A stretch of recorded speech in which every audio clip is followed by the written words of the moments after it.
So I'm with Ethan today. We're finna hit a chest and tricep day. We're actually in Sanford. We're in Exporta, but a different gym in a different city. So we want to try this out. So let's get the video started. What do you think about this? You finna get a killer workout? Yeah. Yes, sir.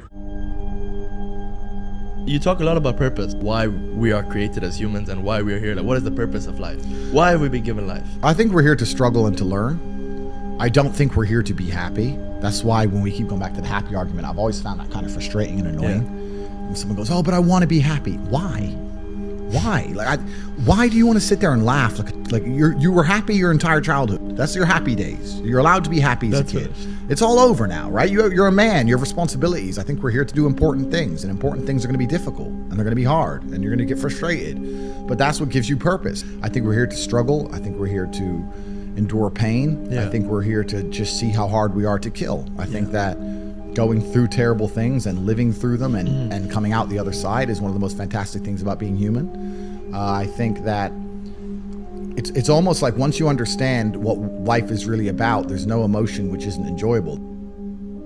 The only emotional state which can be seen as detrimental is feeling nothing at all. But if you're sitting at home and you're feeling truly heartbroken, at least you're feeling something, right? And I think that's the whole part of being human. I think we're here to struggle. I think we're here to go through pain. I wake up each day and go, what can I attack? What problem can I solve?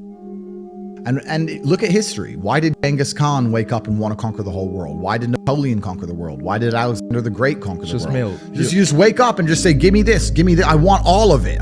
Yeah. There's an army there. They're really big. We're better. Yeah. It's intrinsic. You need to go and conquer. That's the purpose of life. Do you believe that God created us? So why did God create us to struggle? Because if you don't struggle, you don't learn.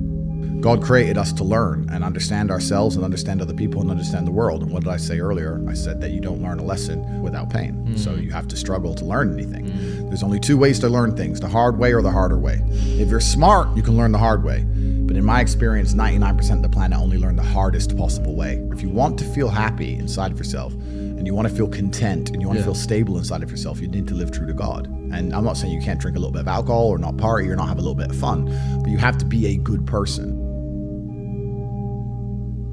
I don't believe in the societal paradigms in which they have tried to construct this idea of happiness. I don't believe or subscribe to the way that happy and sad is currently understood by the masses of the population. I think if you are anything less than absolutely distraught, you are happy. You're a version of happy.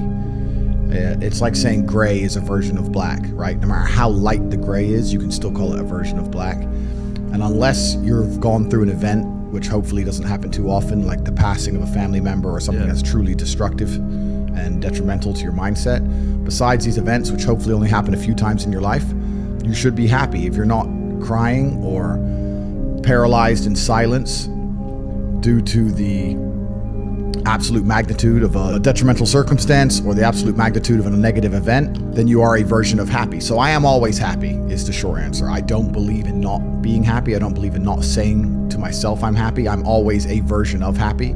And this idea of chasing happiness and always being concerned and preoccupied with how happy you are is actually the biggest mistake that a lot of people make, I think, in the world today. Especially men who wake up and go, oh, I don't really feel happy, so I need to get happier. And that's how they end up down a hedonistic path of drugs or alcohol or gambling, chasing pleasure. I don't care how I feel. I don't care if I feel happy or sad. It doesn't really affect what I do each day. I do the exact same things. I act the exact same way. I don't care. I don't put weight to the significance of the emotion. So I always consider myself a happy person, but if I woke up and I was slightly less happy one day than another, it wouldn't affect anything I do and I wouldn't put any relevance to it. I'm human and that's life. So yeah, am I any happier now that I have hundreds of millions of dollars than before I was broke?